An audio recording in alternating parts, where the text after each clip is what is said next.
You wonder why men betray you, why loyalty is weak, why your enemies advance while you remain vulnerable. It is because you fight with honesty when they strike with deception. It is because you rely on strength, when true strength lies in fear, illusion, and the silent war of the mind. Today I shall arm you with the weapons of psychological warfare, so that no man may conquer you. In this world, power does not belong to the strongest arm, but to the keenest mind. The battlefield of kings and rulers is not the field of swords, but the theater of the mind. What you shall learn here is not mere wisdom, but the very art that has destroyed empires and built new thrones. Power begins not in the sword, not in wealth, not even in the throne, but in the minds of those who see you. A man's strength is only as great as the illusion that surrounds him. In the art of psychological warfare, perception is your first and most dangerous weapon. For men are not guided by truth, they are guided by what they believe to be true.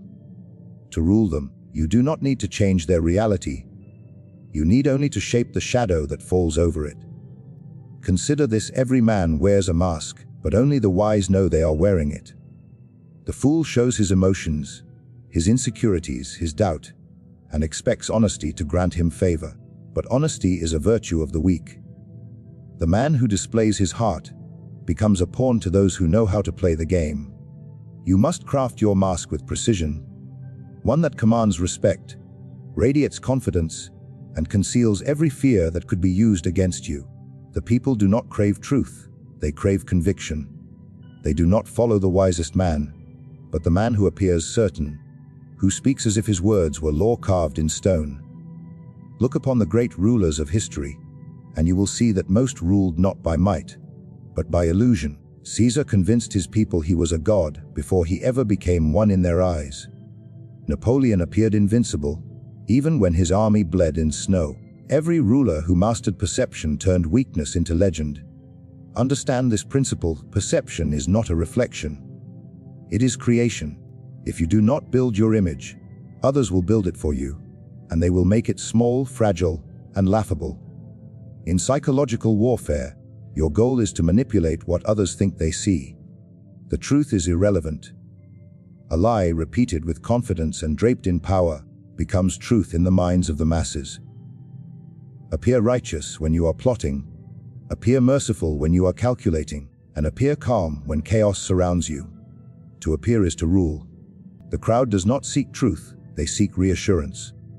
Give them a version of you that fits their desire, and they will protect your illusion with their own devotion. There is great danger in revealing too much of yourself.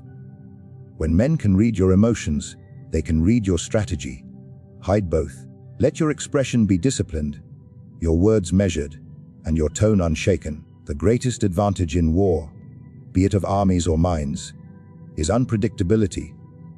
Let them think they know you, then show them how wrong they are. Mastering perception means becoming a mirror, reflecting what others expect, until they cannot distinguish your reflection from reality.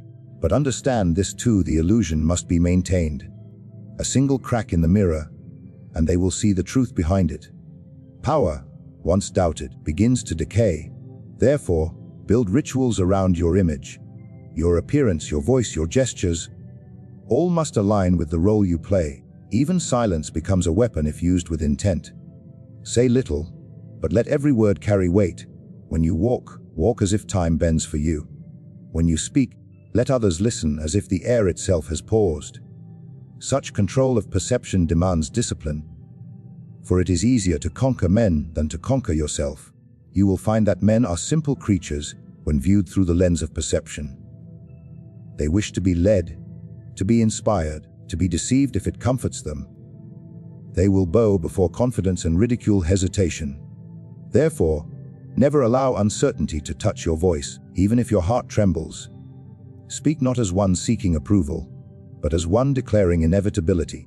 The difference between a leader and a fool is not truth. It is the authority of tone. To master psychological warfare, you must learn to paint illusions on the canvas of human desire.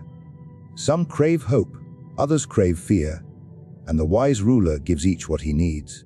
Promise the dreamer salvation, promise the coward protection, promise the ambitious opportunity.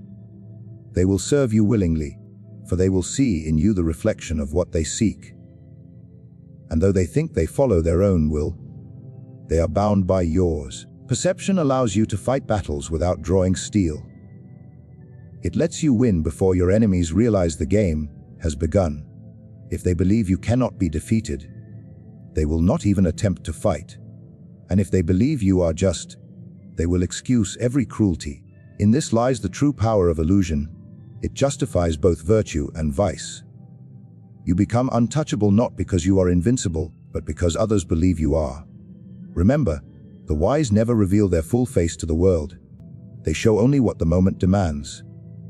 Every ruler, every conqueror, every strategist who rose above the rest understood this silent law: control perception, and you control reality. The mind of man is a battlefield, and its strongest weapon is not the sword, but the image that blinds the eyes of those who would resist you. Power does not survive on kindness. It endures on fear, subtle, precise, and controlled. To understand psychological warfare, you must first understand that fear governs all men. It is the invisible leash that guides their choices, silences rebellion, and keeps chaos beneath your feet. Men are not loyal by nature. They are loyal by necessity. They obey not because they admire, but because they fear the consequences of disobedience. The ruler who depends on love will be betrayed when comfort fades, but the ruler who commands fear is obeyed even in his absence. You may ask, why must one choose fear when love appears so noble? Because love is a contract built on emotion, and emotion changes with the wind. Fear, however, is carved into the bones of man. It never sleeps, never weakens, and never forgets. When men love you, they will serve you until it costs them something. When they fear you, they will serve you even when it destroys them. Fear holds men together when loyalty falters. It binds their actions to your will without needing their affection. Yet, fear must be crafted with the precision of an artist. Too much of it breeds desperation, and desperation breeds revolt. Too little, and your authority dissolves into mockery. The balance is delicate. You must be feared enough to command obedience, but not hated enough to inspire vengeance. A wise ruler makes himself respected through fear, not despised through cruelty. Fear must never appear as punishment for your emotions. It must appear as a law of nature, cold, inevitable, and just. Imagine a kingdom where the people whisper your name not with hatred, but with trembling respect. They do not curse you, for they believe you necessary. They do not challenge you, for they believe your power absolute. This is the perfection of fear, when men cage themselves in obedience without needing the threat of force. You become a living symbol of order, and in their submission, they will call it peace. To wield fear effectively, one must understand its language. Fear is not spoken through shouting or brutality. It is spoken through control, through the calm voice that issues a decree, and the silence that follows it. The most terrifying power is not in those who rage, but in those who never raise their tone. When you act without emotion, your actions appear deliberate, calculated, inescapable. Men are most frightened not by what you do, but by what they cannot predict you will do next. A ruler must always reserve the capacity for punishment. Mercy without the shadow of fear becomes weakness, and weakness invites defiance. If your people, your allies, or your enemies believe you incapable of harshness, they will test you endlessly. Show them, once and decisively, that defiance has a cost they cannot bear. Then you will not need to repeat the lesson. The memory of fear lasts longer than the presence of punishment. Fear is not simply imposed, it is cultivated. You plant it with symbols, gestures, and silence. The throne, the crown, the tone of your command. All these are instruments of psychological control. Even the smallest act of firmness creates ripples that remind others of your power. You do not need to threaten. You only need to let them imagine what disobedience might bring. The best ruler rarely needs to raise his hand, because his image alone inspires hesitation. But beware of becoming a tyrant blinded by his own shadow. The fool believes that fear alone is enough. The wise ruler knows that fear must walk beside necessity and reason.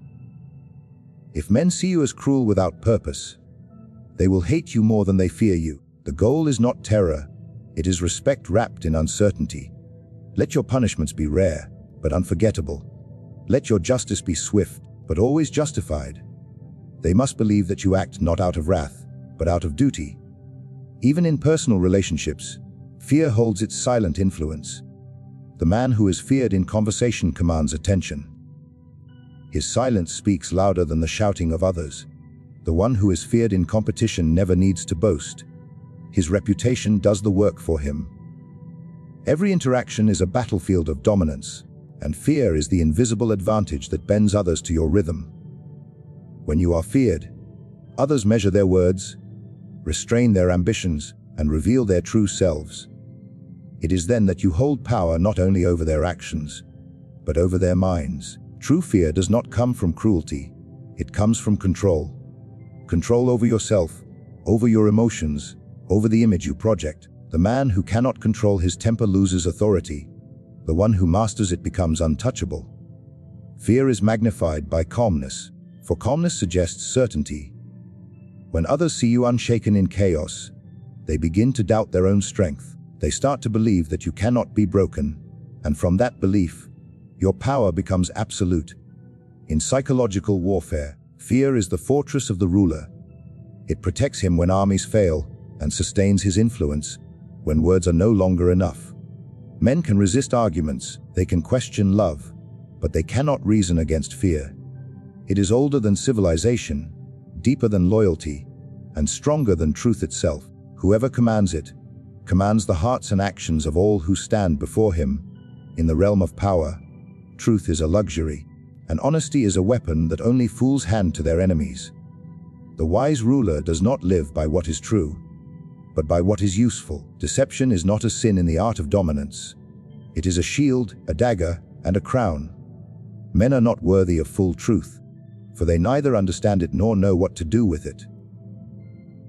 They live in illusions of their own making, and the ruler's task is not to destroy those illusions but to command them. To rule minds, you must become a master of illusion, crafting a reality that serves your ambition and blinds your opposition. The first lesson in deception is this: never reveal your true intentions. Men are predictable creatures. Once they know your aim, they will conspire to stop you. Conceal your purpose beneath layers of words, gestures, and half-truths. Let them think you are harmless when you are preparing to strike. Let them believe you are weak when you are gathering strength, and let them trust you the most when you are ready to betray. The man who hides his motives controls the field of play, while those who expose theirs become pawns of their own honesty. A lie spoken with calm confidence carries more weight than a truth whispered with hesitation. Deception is not merely about falsehood, it is about belief. To deceive others, you must first master conviction. You must speak lies as if they are divine revelations. The people do not follow the man who is right. They follow the man who sounds right. In this, perception becomes your armor. Wrap your words in the illusion of certainty, and men will build your truth for you. Deception must be beautiful to be effective. It should not appear as a crude manipulation, but as a dance of persuasion. Allow others to discover your falsehoods slowly, and only when it is too late for them to resist. Make your lies believable not by their logic, but by their emotional appeal. Men are creatures of passion more than reason. They will accept what comforts their hearts, even if it poisons their minds. The master of illusion gives them what they wish to believe, and by doing so, enslaves their judgment. The fox survives not because he is strong, but because he is cunning. When the lion roars, all flee, but when the fox smiles, all approach, and that is when he strikes. To live as the fox, you must learn to observe without revealing your gaze. Study men, their desires, their weaknesses, their vanities. Speak to their pride, feed their ambition, and let them believe you are their ally. The greatest deceptions are built upon the truth men tell themselves. Use their own desires as your disguise. In the theater of power, illusion is the stage upon which victory is written. You may lose battles in the open, but if you control what others believe, you never truly lose. The ruler who can shape perception does not need to fight. He merely needs to make his enemies act against themselves. Let them think they are free, while every choice they make tightens your grip upon them. Let them celebrate victories you have scripted for their downfall. The beauty of deception is that it makes the deceived build their own prison, while thanking you for the keys. But deception requires discipline. The fool lies for advantage and gets caught. The wise man lies with purpose and disappears behind the truth. Your lies must never contradict your image. If you present yourself as a savior, your falsehoods must sound like mercy. If you present yourself as a friend, your deceit must feel like trust. People must want to believe in your illusion. Otherwise, it collapses. The art lies not in creating a falsehood, but in building faith around it. Control of illusion also means mastering the power of silence. The more you speak, the more chances you give for your mask to slip. Silence is the armor of the cunning. When others fill the air with words, you listen, and in their eagerness to prove honesty, they expose themselves. A ruler who remains silent allows others to reveal their fears, ambitions, and weaknesses. And when he finally speaks, his words strike like a hidden blade. Deception and illusion are not merely tactics. They are foundations of order. People need lies to believe in something greater than themselves. They need myths to justify obedience, stories to excuse surrender. Give them symbols, promises, and spectacles. Let them see what you want them to see, and they will never ask what lies behind the curtain. When truth becomes inconvenient, bury it beneath beauty. For men prefer comfort to clarity. Even in personal power, deception reigns supreme. The man who hides his emotions holds power over those who expose theirs. The one who conceals his pain appears invincible. The one who masks his intentions remains unreadable, and thus uncontrollable. When others cannot define you, they cannot predict you.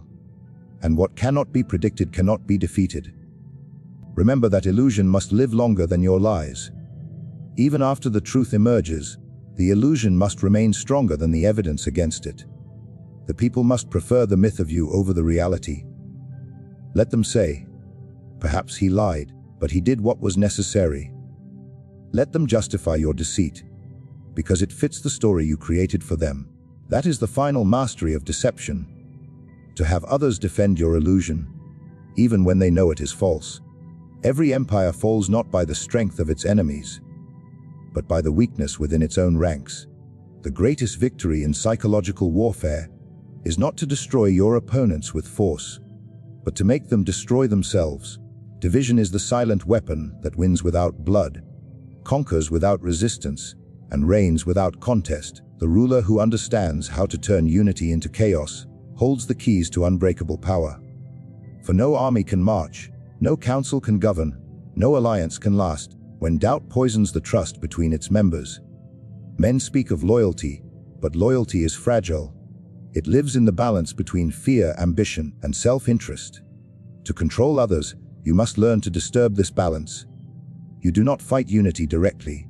You corrode it slowly. Whisper into one man's pride, into another's insecurity, and into a third's greed. The cracks will appear on their own.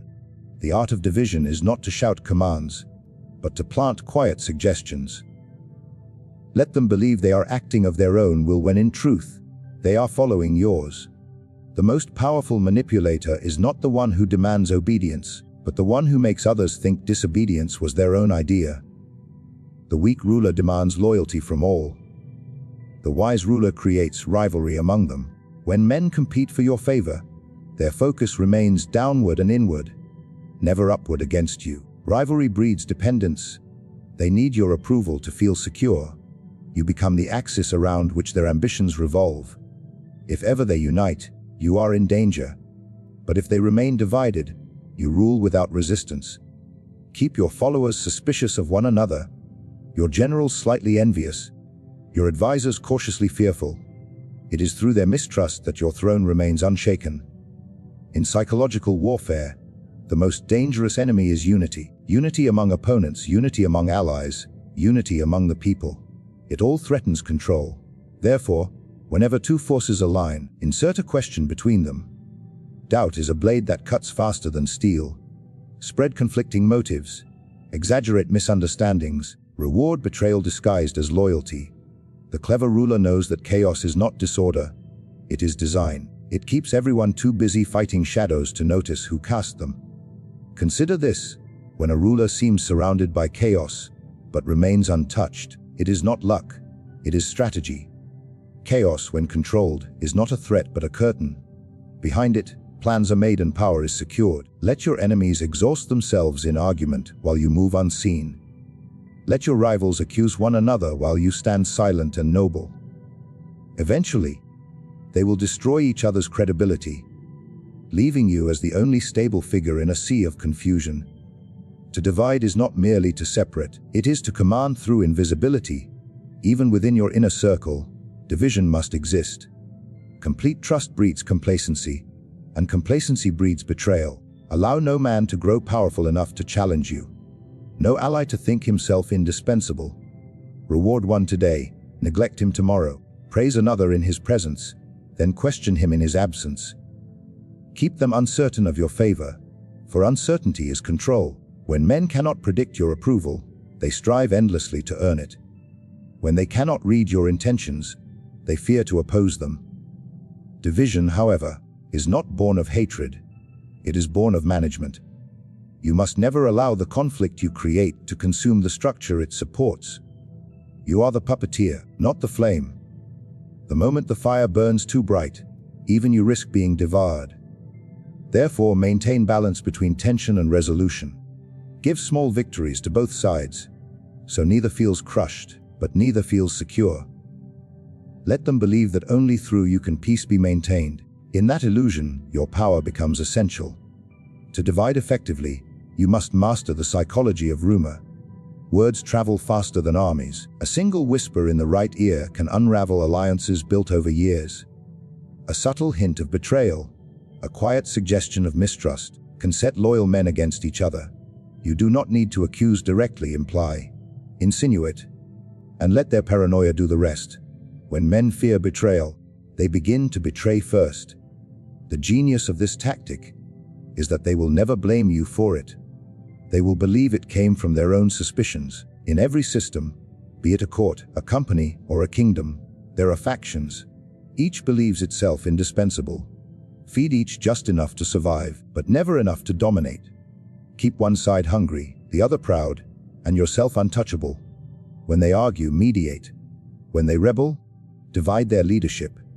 When they unite, remind them of their differences. The ruler must never be seen as the cause of conflict, only as the provider of order. In this way, division becomes both your weapon and your justification.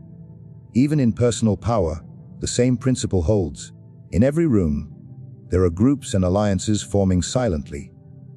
To control the environment, you must subtly influence where those loyalties lie. Align yourself with none, yet appear allied with all. Speak well of one in front of another, and vice versa. Soon, both will compete for your favor. Their conflict becomes your leverage. The moment they suspect each other more than they suspect you, you become untouchable. Control through division is not chaos for its own sake. It is an art of balance. It allows you to move freely, while others are trapped in the webs you weave. It gives you silence where others find noise, clarity where others drown in confusion. When your enemies are too busy fighting one another to fight you, when your allies need your guidance to avoid collapse, when the entire world depends on your presence to keep it from devouring itself, you have mastered the invisible empire of psychological warfare. Power is not seized through brute strength. It is cultivated through the invisible strings of the mind.